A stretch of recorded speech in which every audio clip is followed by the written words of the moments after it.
Hafa Day, I'm Bishop Mendiola, and this is my weekly update. In today's episode of the Half Hour Show at Jeff Pirates Cove, we had Jordan Pallun, who's running for AG, as well as the Ada-Calvo team. I will be sharing shortly with you my favorite tidbits of that 2 hour long conversation. Things were honest, things were raw, sometimes not so kid friendly, but the conversation was real, just as you would discuss it with any family member at the kitchen table. Watch, subscribe, like, and share, as we should be all moving forward to a great election year. Today, we're going to talk to a new candidate that has never run for office before, and we're going to get a good insight into what he's all about. But first, we're going to show you the articles we have in the gift shop real quick. The good ones, like Jordan has on. No, this one's different. Those are the skull caps. Don't blow the show, okay? Sorry. Can I introduce Jordan? Yeah, Jordan Pallun. Pauloon. So it's like the boy's name Paul, and it rhymes with typhoon. Tell us a little bit about yourself. So I'm an attorney here in Guam. I've held a number of jobs. My most recent job was I was legal counsel for Guam Memorial Hospital Authority. Prior to that, I was at the Attorney General's office. And even before that, I came out to Guam and was a research attorney for the Guam Supreme Court. That's how I arrived out here. At the moment, I'm doing some private practice work and getting some of those set up. And most importantly, I'm a candidate for Attorney General in 2026. But now in 2026, you may be the next Attorney General of Guam. You're certainly a citizen of Guam and you're a candidate for Attorney General. What do you think about this very passionate display of democracy where people clearly, 111 people clearly wanted their voices made known? So I think one of the important things to remember about all of this is we are not the only territory who has ever dealt with these self-determination issues. Both United States territory and other territories throughout the world, the United Kingdom's had plenty of them. I think what we see here and where some of the frustration comes in too is Guam is not incorporated into any of the political things. For a portion of my life, I was living in Europe. I could vote for president while I was living in Europe. I moved to Guam, which is America, and I still can't, and now I can't vote for president of the United States. When you were in Europe, you could vote for president? Yes, they have the overseas voting rights for military members, and from the state that I had immediately left prior to moving to Europe. You can vote for president through your last state of residence. And so those are the things those are real questions that we have to confront in a decolonization effort or a self-determination effort, because I think decolonization is one effort at self-determination, and Guam has not had that self-determination process in any meaningful way. And so there's a lot of heated exchanges and passionate ideologies on both sides. And we're debating whether we're going to have an election right now. And we've been through these debates over an election before. And the last time we had one, the Ninth Circuit Court of Appeals actually said, no, it's a race-based restriction. And given the history of the United States, U.S. courts and the U.S. system do not like race-based restrictions on just about anything. I don't like that. But I think that there are multiple ways of handling this, because I'm in support of a self-determination effort where the people can actually make their selections known about what their preferred status is. And actually, status quo is a status, whether you like it or not. Mm-hmm. Some people I know some people that actually like our current status. I'm not necessarily in support of that, but I know. I want to share something very interesting. I pointed out when I went to testify. There's this interesting opposition, very big opposition coming from the Commission on Decolonization. But when I went back to their meeting minutes, I found a very strange thing. And I want to read it out because I don't want to misrepresent the actual document. So during the meeting on September 2nd, 2025, there was a discussion, and Mr. Melvin Wonpat Borham actually explained that the only way for the government of Guam to proceed in facilitating a referendum is for the Guam legislature to repeal the current law, that's the 1997 law, and replace it with a law that has no restrictions on voting eligibility. So the Commission on Decolonization is very clear. They know what the right path forward is, but yet they came in and staunchly opposed the efforts propelled by Senator Parkin. Exhibited, and if you haven't seen the tape, go online because it's all recorded. Mhm. This was a democracy at a very heated level. Mhm. And in fact, some people were complaining because not only were the protesters bringing in signs and their loud voices, but some of them brought in hammers. Some of them brought in utensils that looked warlike. So Yeah. I think their point was to look native,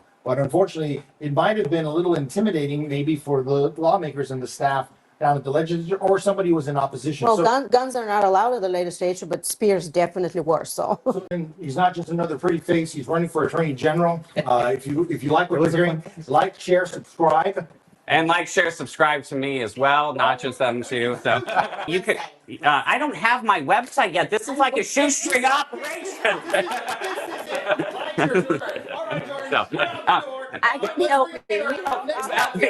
Beaster can tell them where to find me really quickly here. So I have your card. Beaster That's how I can find you. Beaster has my card.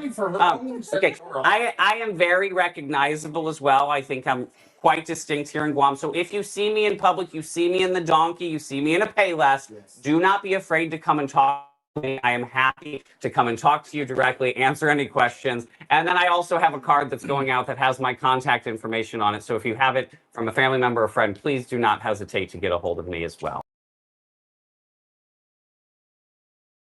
We are privileged to have the candidate from the Republican Party here with us today. And first, tell us a little bit about yourself, not 20 minutes, but your beginning, you're from Guam, you're born on Guam, and how did you get to where you got today in the Senate? Well, first, thank you, Jeff, for having us Your here. dad was one of my best buddies, okay? Yeah, so that's why I want to make all this transparency and, for the record, that you and my dad go way back many, many years, way back into the 70s and 80s, right? And, Right. Dr. Akimoto is my primary physician. He knows a lot about you, too. Yeah. So let's continue with the gubernatorial tone. We always get the questions, why are you running and what are your top 3 platform issues? It's a cliche, but a lot of people want to know, why did you decide to run and what do you want to change? Well, Bisa, over the many years, have you seen in the legislature, we create policy. We create legislation that gives direction on how to do things, whether it be through the laws for law-abiding citizens, or even how we appropriate the funding. But it's in the administration that executes those laws that we pass. And what we've seen in the past is that there's opportunity that has not been taken advantage of. There's opportunity that was given to the administration that the administration has failed to move forward with. And that's what EJ and I bring to the table, is that this is going to be an administration. I mean, there's 2 mandates of the lieutenant governor. The first mandate is island beautification. The second mandate is the state clearinghouse. Now, the lieutenant governor can take care of both of those mandates, but I need a partner who's going to be there with me to guide this island, because the people of Guam are electing 2 people. They're electing Tony Ada and Ada-Calvo. So in order to achieve all of that, sorry, Jeff, in order to achieve all of that, you're going to have various agencies that are going to help you move forward with your planning. So I've always been very vocal about me wishing Guam to have top heads, executives with absolute utmost enormous amount of experience. And if we need to get them from off island because they've been working for some top company or a top government agency, do you support something like that for your team? What I do support is looking for our locals that have moved off island that are experts in those fields to bring them back. I have a best friend who is a hospital administrator in Arizona. We went to school at FD together in '85. And he's out there as a hospital administrator. I would love to ask him to come back home. Hey, what is it that we can do better? And how is it that we can train a new hospital administrator? Because that's what we need, is a hospital administrator. We need a that professional. knows Yes. that An industry. executive, top-notch Exactly. executive, because management and execution has been the problem that's been plaguing our island. And it's not just one administration. It's been going on forever and ever. But when we hire the right people, like we need to run the government like we're running our businesses. If we don't hire the right person for the job, our company is going to run down. All right. And if I may, because we always talk about let's get the young voters out, let's get the voters out. So I went and solicited an actual question from an 18-year-old that left Guam for college, but wants to come back, but he doesn't know why. And here's the question. How would you promote young starting families to start their life in Guam? First and foremost, right? And I was talking out there about coming back home, bringing our kids right back home. And when I first joined the military, it's family, right? It's always about our family. We need to continue to build our family infrastructure. We need to build our family base. Attracting them back home is going to be the first and foremost important part. But giving them the jobs for them to make their own families is also going to be very important so that they can continue to build their family base now and then build our island base. Think about that and elaborate on that, because Yeah. that is the future of Guam. Exactly. And if we don't get our kids to stay here, if we don't attract the kids that are already there and they are not considering and coming back, Yeah. our island is going to die off. Well, Exactly. we need the jobs for them. Yeah. I mean, they're looking to build exciting careers, and that's going to be a big part of our platform is job development and job creation. And I think we need to worry about the quality of life that they can experience here versus elsewhere. Housing And- as well. Yeah, housing is gonna be and one of them. affordability. Yeah. But outside of that, I have a kind of a chip on my shoulder when you travel and you see things and everyone's like, oh, this is all outside of Guam. Bring it here. Absolutely. And it's going to take people that especially have traveled to come back with those ideas Yes. and work with us to help execute some of these ideas. That's what I've been about all the time. Absolutely. I agree with you, because that's what I do. When I travel, that's what I look at. What do they have that we can bring here? Why not on And Guam? why not on Yeah. Guam? Yeah. Absolutely. Definitely.